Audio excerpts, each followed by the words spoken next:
myself Rajkumar Singh. Welcome to NVGI Group, class 12F, subject कृषि अर्थशास्त्र। और आज का टॉपिक है उद्यमी के कार्य।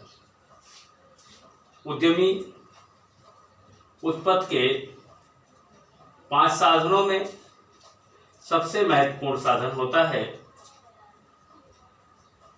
उत्पत्ति के 5 साधन इससे पहले मैंने आपको बताया है: भूमि, श्रम, पूंजी, संगठन एवं साहस या उद्यमी।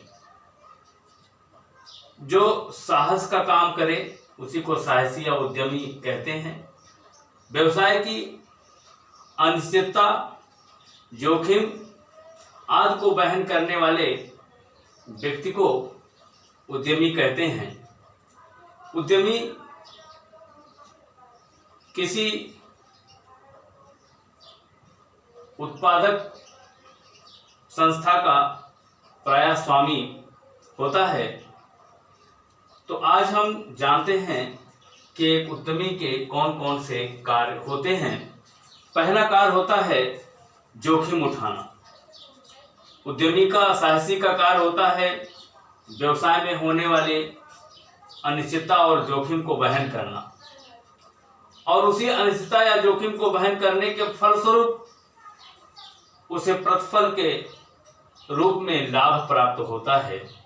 यद्यपि व्यवसाय में हानि भी होने की संभावना होती है, उसी अनिश्चितता, उसी हानि को सहन करने को जोखिम उठाना कहते हैं।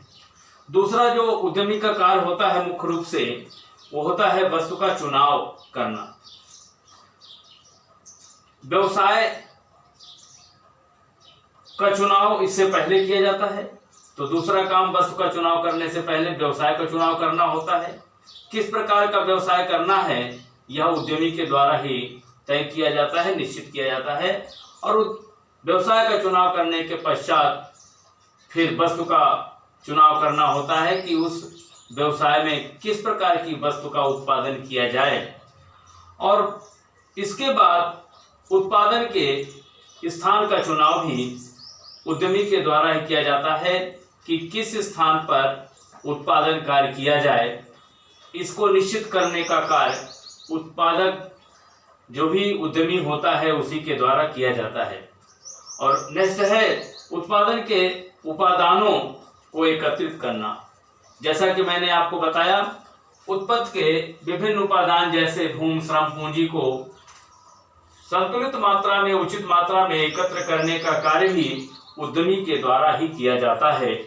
और अगला कार्य जो है कच्चे माल, मशीन आदि की व्यवस्था करना, उसका प्रबंध करना।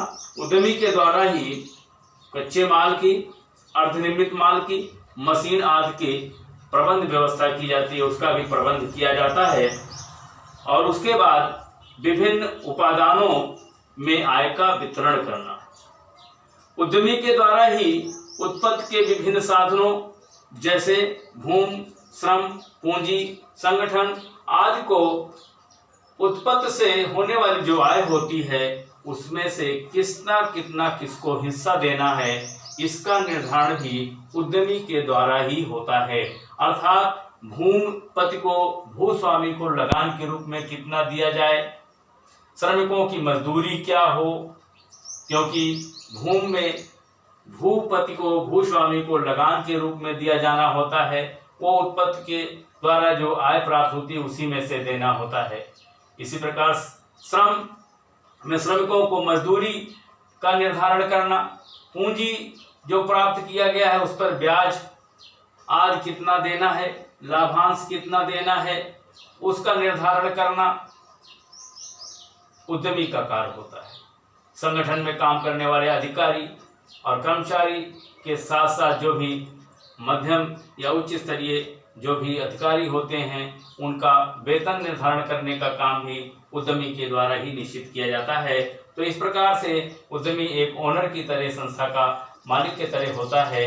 और साहसी इसलिए कहलाता है कि व्यवसाय में होने वाली अनिश्चितता और जोखिम को उसी के द्वारा बर्दाश्त किया जाता है, सहन किया जाता है। और सभी प्रकार के आय का उचित बंटवारा करने के बाद जो कुछ उसके पास बचता है वह उसका लाभ होता है, वही उसके जोखिम सहन करने का प्रतिफल होता है।